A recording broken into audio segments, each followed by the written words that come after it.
Boa noite, pessoal. Olha, eu por aqui de novo. Eu vou iniciar o meu segundo estágio, né, sobre o ensino fundamental.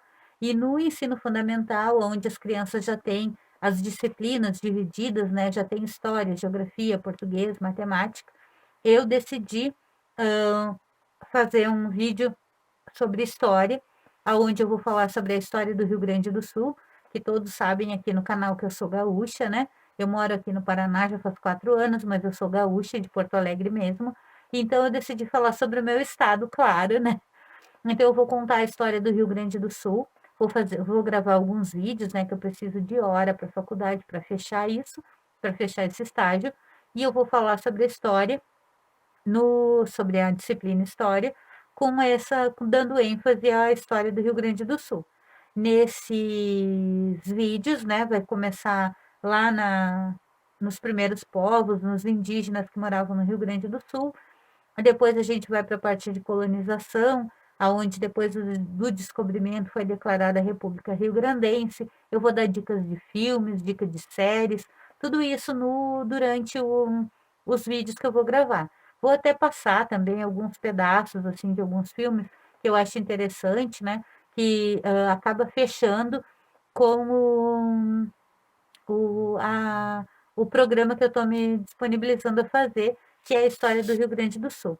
Eu espero que vocês fiquem comigo até o final, assistam todo o vídeo, peguem dicas, são filmes muito bons da gente ver para conhecer a história do Rio Grande do Sul. Um dos primeiros que eu vou indicar vai ser A Missão. Ele é bem na época de colonização mesmo, onde só tinham indígenas, e aparece os padres jesuítas fazendo esse primeiro encontro, né, com os índios. Aí ali aparece tanto no Rio Grande do Sul, São Paulo, Minas e outras partes do mundo, assim, os jesuítas fazendo esse primeiro contato com os índios.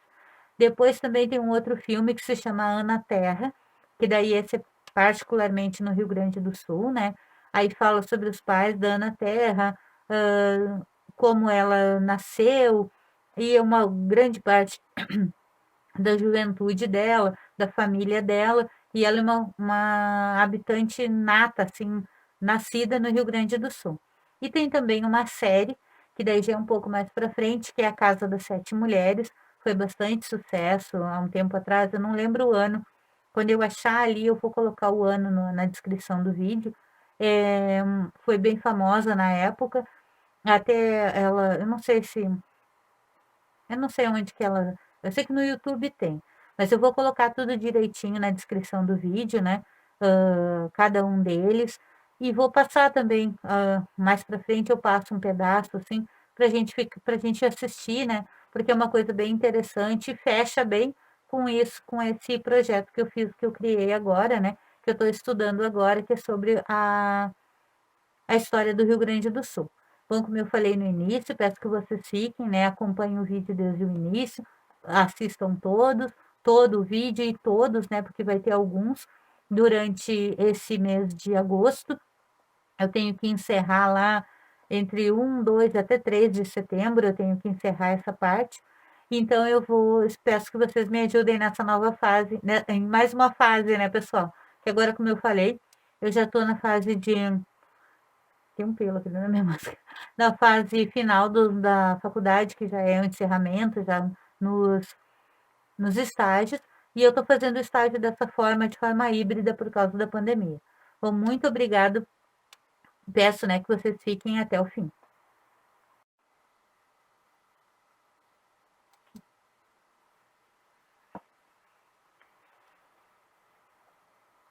História do Rio Grande do Sul. Quando falamos sobre a história do Rio Grande do Sul, pensamos no seguinte: quem nunca ouviu falar sobre o chimarrão ou o churrasco do Rio Grande do Sul, não é mesmo? Mas quando falamos em história, analisamos todos os fatos anteriores que contribuíram para chegarmos até os dias de hoje. Assim, a história do Rio Grande do Sul começa muito antes de tudo isso. Poderíamos começar com os aspectos territoriais desde desse estado, desde a pré-história. Quais foram os primeiros habitantes do Rio Grande do Sul? Quem foram os primeiros colonizadores? Quais as características desse estado tão peculiar? através desse trabalho, nós vamos poder analisar todos esses fatos, né, desde o início da colonização do Rio Grande do Sul, seu descobrimento, seus primeiros habitantes. Quais os povos que colonizaram o Rio Grande do Sul? Eu vou dividir essa história em capítulos. E no capítulo 1, nós vamos falar sobre quais foram os primeiros habitantes do Rio Grande do Sul.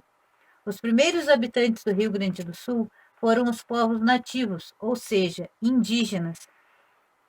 Até um século depois do descobrimento do Brasil, a região ainda era ocupada principalmente por índios da raça G, Pampiano e Guarani. Até um século depois do descobrimento, eram esses nativos que habitavam, né, as terras aqui do Rio Grande do Sul. A tribo G também é chamada de Tapuia e ocupava o cima da serra. Nesse local ainda vivem alguns descendentes de índios caigangues. Atualmente, corresponde às cidades de Bom Jesus, Lagoa Vermelha, Passo Fundo e São Francisco de Paula.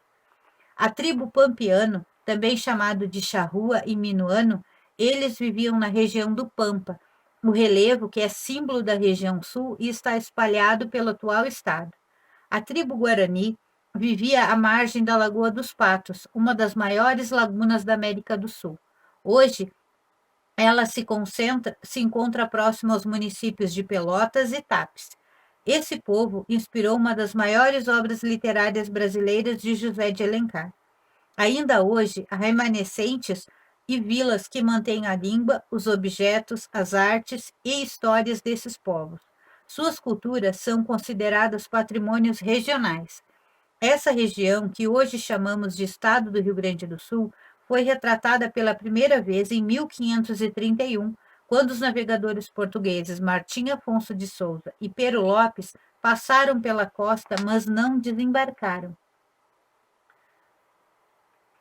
Apenas para saber onde estavam, batizaram a barra com o nome de Rio Grande de São Pedro. Alguns anos depois, lá foi aberta a passagem para os navios do oceano para a Lagoa dos Patos. Ainda assim, até o século XVII, essa região só abrigava os indígenas, tendo a passagem de alguns colonizadores portugueses e espanhóis em busca de índios para capturar e escravizar. Na época do descobrimento, a região onde hoje forma Rio Grande do Sul era habitada pelos índios minuanos. Também tinham os charruas e os caiguaras, que viveram há mais de 12 mil anos antes de Cristo.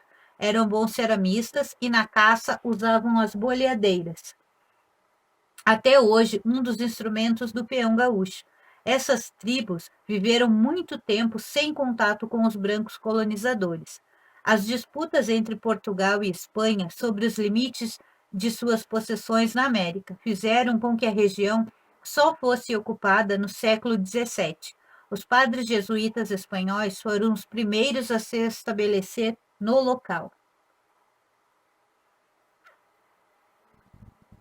Essa região, que hoje chamamos de Estado do Rio Grande do Sul, foi retratada a primeira vez em 1531, quando os navegadores portugueses Martim Afonso de Souza e Pero Lopes Vaz passaram pela costa, mas não desembarcaram, e batizaram aqui como Rio Grande de São Pedro. Alguns anos depois foi aberta a passagem para os navios do oceano para a Lagoa dos Patos.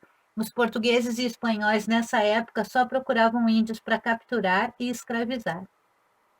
O capítulo 2 vai falar sobre as missões jesuíticas.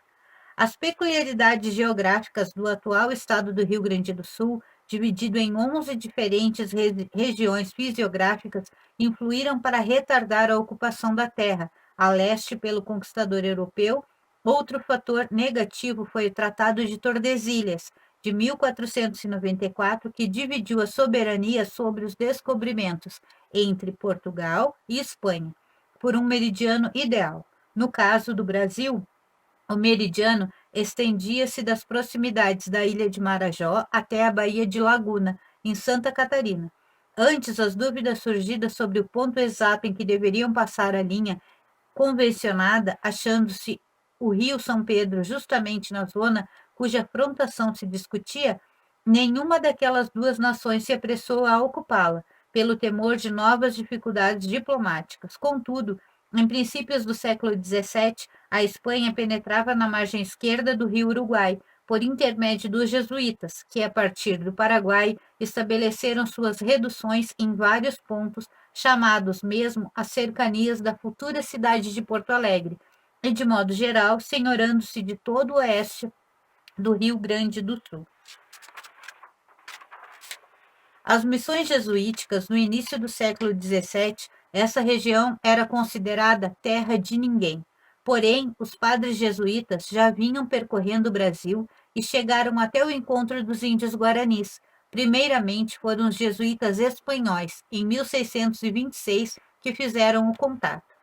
Esses religiosos fundaram as missões Guarani, trazendo missionários para catequizar os índios, pois havia uma preocupação em salvar suas almas e introduzi-los na cultura europeia.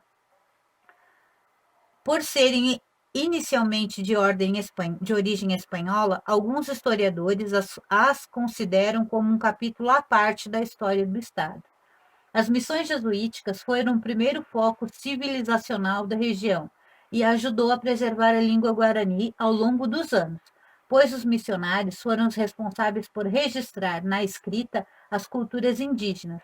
São José de Anchieta foi o autor da primeira gramática da língua tupi-guarani.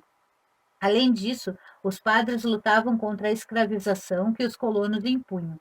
Para garantir o alimento dos índios convertidos e dos missionários, o padre jesuíta Cristóvão de Mendonça introduziu o gado na região em 1634.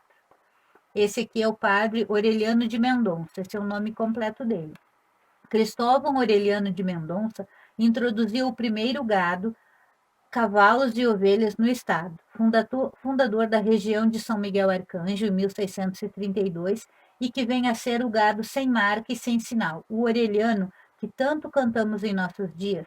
A este padre, o Rio Grande do Sul e o Brasil devem muito agradecer. É importante lembrar que foi a pecuária que se multiplicou imensamente nos campos sulinos e permitiu, a partir de 1634, data da introdução, o crescimento das reduções e depois todo o modo de ser do povo gaúcho. Além disso, os padres lutavam contra a escravização que os colonos impunham. Em 1641, os jesuítas foram expulsos pelos bandeirantes e, por causa disso, em um primeiro momento, grande parte do gado se espalhou pela região e se tornou selvagem. O nome deste gado é hoje orelhano ou chimarrão, e vem a ser, um nome depois do chimarrão que os gaúchos tanto tomam. Os Sete Povos das Missões é um conjunto de estruturas missionárias muito famoso no Sul. Uma das primeiras, as ruínas de São Miguel Arcanjo, é um sítio arqueológico e patrimônio muito famoso. Ficam bem na divisa dos territórios pertencentes ao Paraguai, Brasil, Argentina e Uruguai. Esse aqui é o gado orelhano que foi introduzido pelo padre Cristóvão. Os Sete Povos das Missões. A região dos Sete Povos das Missões resultou da estratégia do governo espanhol para a colonização da região do Rio Grande da Prata, na América Espanhola. As missões, também chamadas de reduções, foram fundadas e organizadas por padres da Companhia de Jesus. Eram 30 as reduções e ocupavam os atuais territórios do Brasil, Paraguai, Argentina e Uruguai. Em tais missões havia índios de diversas etnias, mas a maioria era Guarani. Capítulo 3. Vamos falar agora um pouco sobre cada uma das missões. Antes disso, eu vou falar um pouco sobre as missões jesuítas, Vou continuar mais um pouco sobre essas missões. A seguir, os bandeirantes destruíram a província de Guaíra, desceram a província do Tape, no coração do Rio Grande, e a província do Uruguai, desbaratando as aldeias e aprisionando os índios, que levavam como escravos para suas lavouras. Antônio Raposo Tavares foi um dos maiores chefes destas expedições predatórias. As aldeias foram arrasadas, seus habitantes mortos ou aprisionados, e os sobreviventes fugiram com os jesuítas para o sul, onde se fixaram junto à margem direita do rio Uruguai. Ao levar a catequese, o aldeamento, as estâncias e os ervais em uma larga faixa do território entre 1632 e 1634. Os jesuítas estabeleceram reduções no Alto Ibicuí, São Tomé, São Miguel, São José, São Cosme e São Damião.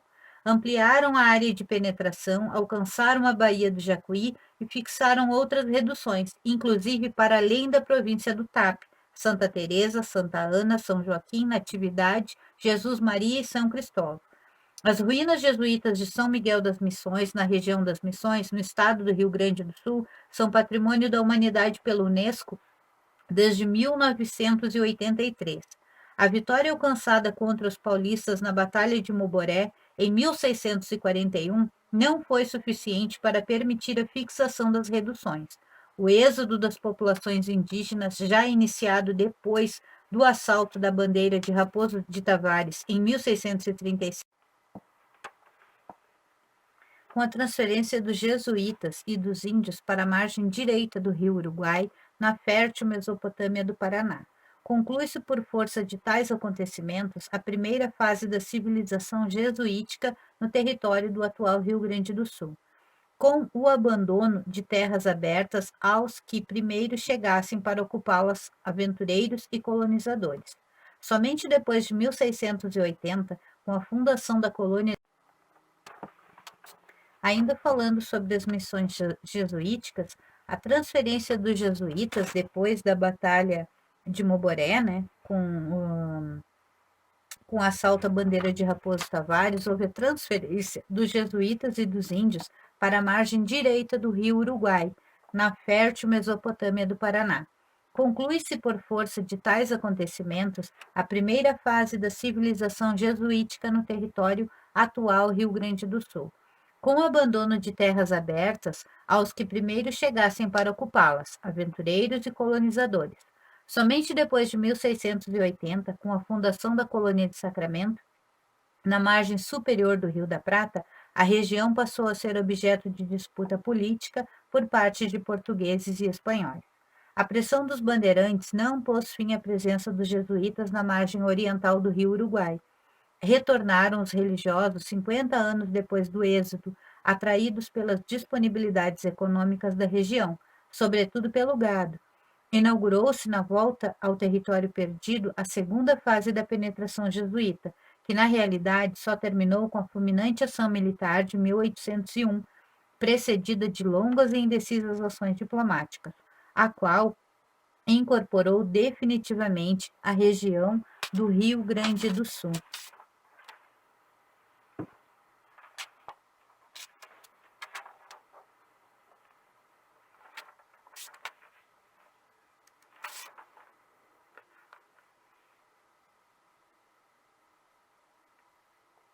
Vamos falar agora um pouco sobre cada uma das missões. São Francisco de Borja, conhecida como a primeira dos 7 povos das missões e terra dos presidentes. São Francisco de Borja foi a primeira redução jesuíta a ser construída, no segundo ciclo missioneiro, no atual território do Rio Grande do Sul, fundada em 1682 pelo jesuíta Francisco Garcia, banhada pelo rio Uruguai, fazendo fronteira com São Tomé, na Argentina.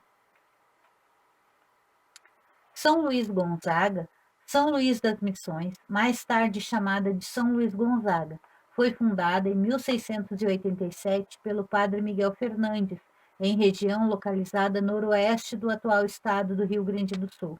No chamado Território das Missões, estas criadas em decorrência da ação dos jesuítas, destinada à catequese dos índios guaranis, habitantes daquela área.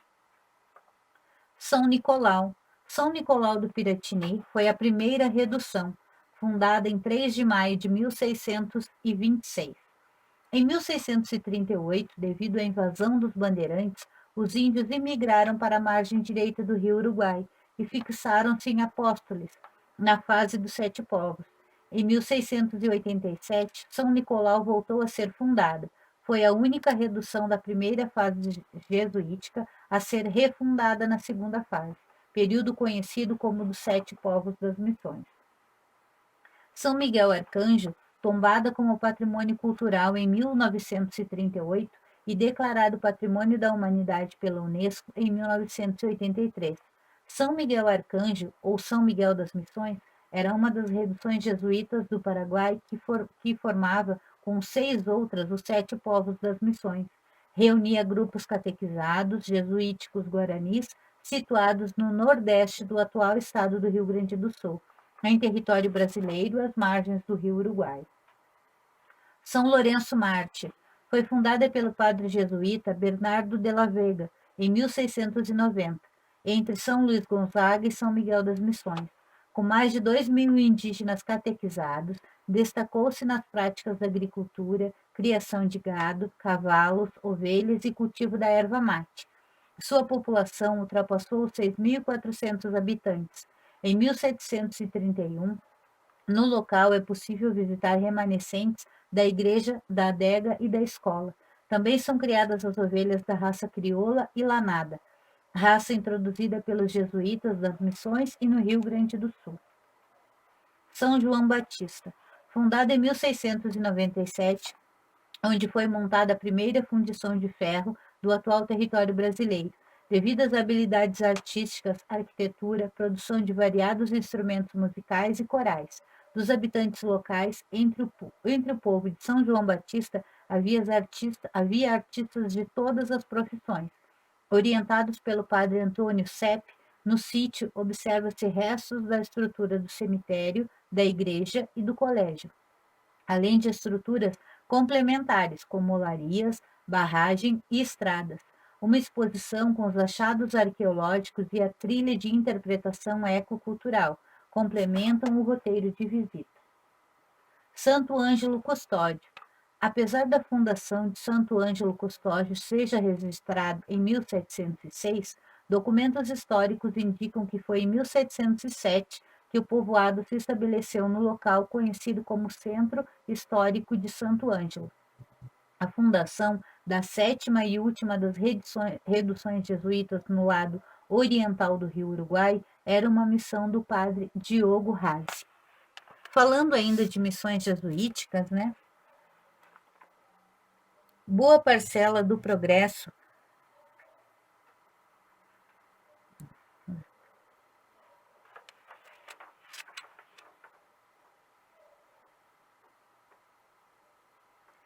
As missões orientais povoaram com as sesmarias concedidas em largas extensões aos militares que se deslocaram na guerra e aos aventureiros que desciam de São Paulo, avolumados pelo êxodo de Santa Catarina e Paraná para o pastoreio em glebas férteis.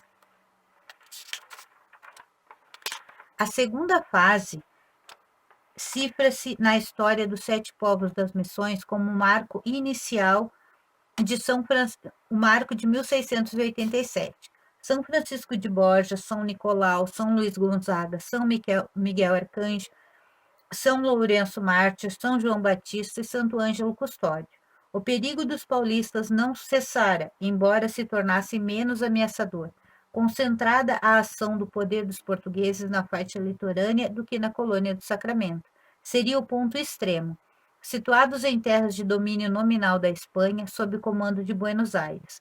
Os 7 povos abrangiam as extremas dos grandes rebanhos de gado, que se concentravam nas vacarias, as vacarias do mar, que alcançavam o extremo sul do atual Rio Grande, penetrando em território uruguaio, e a vacaria dos Pinhais, na região que hoje ainda é chamada Vacaria, no nordeste do estado. O Tratado de Tordesilhas não impediu que a coroa portuguesa se atribuísse o território que hoje compreende o Rio Grande e a República Oriental do Uruguai. Era a Capitania del Rei, ou Província del Rei, e figura no mapa de 1562 com o nome Del Rei Nosso Senhor. Em 1676, o regente Dom Pedro doou ao Visconde de Aseca e a João Correia de Sá 2 parcelas de terra, desde Laguna até a foz do Rio do Prata. Ainda em 1676, o Bispado do Rio de Janeiro se estendia até o Rio da Prata, provavelmente em consonância com as reivindicações portuguesas. as capitanias não exploradas reverteram em 1727 ao patrimônio real, negando-se a Dom João VI a confirmá-las. A partir de meados do século XVII, sob o estímulo e o comando oficial, a expansão portuguesa para o sul tomou o rumo da costa atlântica ou junto à margem oceânica, sempre com apoio marítimo. Em 1647, fundou-se Paranaguá, com a fixação 7 anos depois de Curitiba, em movimento que tornaria impossível no futuro um avanço capaz de separar São Paulo e o Rio de Janeiro do extremo sul. Em 1658, já existia São Francisco, com um ponto de apoio plantado no território do atual estado de Santa Catarina. Um fator econômico de relevância política e social encerrou o processo de integração do Rio Grande do Sul colonial ao território lusitano. As necessidades prementes de moares e carne no ciclo do ouro exigiram a importação do extremo sul, o que incentivou a abertura de estradas, cessada a febre do ouro, o abastecimento das populações escravas e proletárias do café se fez à custa de charque, estimulada sua produção depois que o Ceará reduziu suas exportações, assolados pela seca de 1777. Encerrou-se o período de conquista predatória no território e consolidou-se a instância como centro produtor. Complementada pela charqueada, servida esta com mão de obra escrava. O comerciante de gado, moares, cavalos e vacas, o tropeiro, enriqueceu e adquiriu relevo social. O caráter subsidiário da economia, cada vez mais relevante, criou uma unidade diferenciada de produção, ligada ao mercado nacional, mas isolada dos interesses exportadores. Os grupos dominantes do país não se associariam às reivindicações do extremo sul, antagônicas aos seus objetivos de alimentação barata para a escravania. O grupo exportador de produtos de aceitação europeia, sempre estimulado pelo centro político no seu exclusivismo, infundiaria à sociedade rio-grandense a consciência de isolamento econômico, social e político, que os componentes da formação militar tornariam em certos momentos explosiva. Em 1807, quando a criação da capitania de São Pedro já definira a sociedade rio-grandense, dissolvendo-se a pequena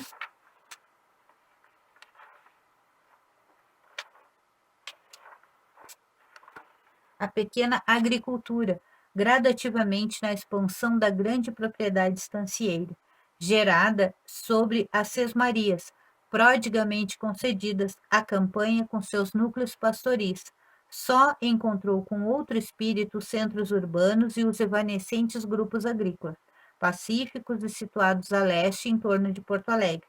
Mais tarde, com as pequenas propriedades advindas com a colonização alemã, que se estendeu a partir de 1824. A proclamação do Rio Grande do Sul em 1836 pelo general Antônio de Souza Neto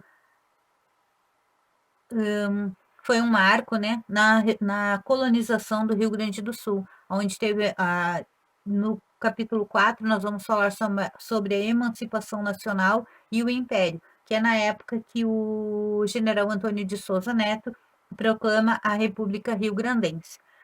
Sobre nessa etapa da história do Rio Grande do Sul, a gente pode falar ainda, tem alguns filmes, né, que retratam bem essa fase da história.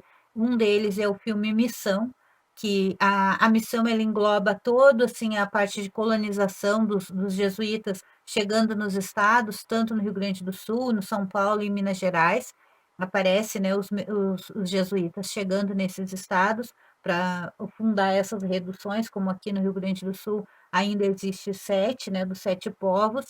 E o segundo filme também, um filme bem interessante sobre essa parte do Rio Grande do Sul, é Ana Terra, que fala bem da colonização, dos pais da Ana Terra, época dos índios, os índios se integrando às pessoas que estavam colonizando o Rio Grande do Sul. E um outro filme muito famoso, não digo filme, mas é uma minissérie, que é A Casa das Sete Mulheres, fala bem sobre isso, sobre a colonização do Rio Grande do Sul, já chega na parte da emancipação, onde eles declaram a República Rio-Grandense, toda a economia girando em torno do charque, os homens em guerra, as mulheres em casa com as crianças, a travessia, né, das mulheres, das principais da minissérie, indo de um lugar para outro para ter um pouco mais de segurança, mas em si, né, é uma história bem romântica, claro, tem um caso de amor, mas isso não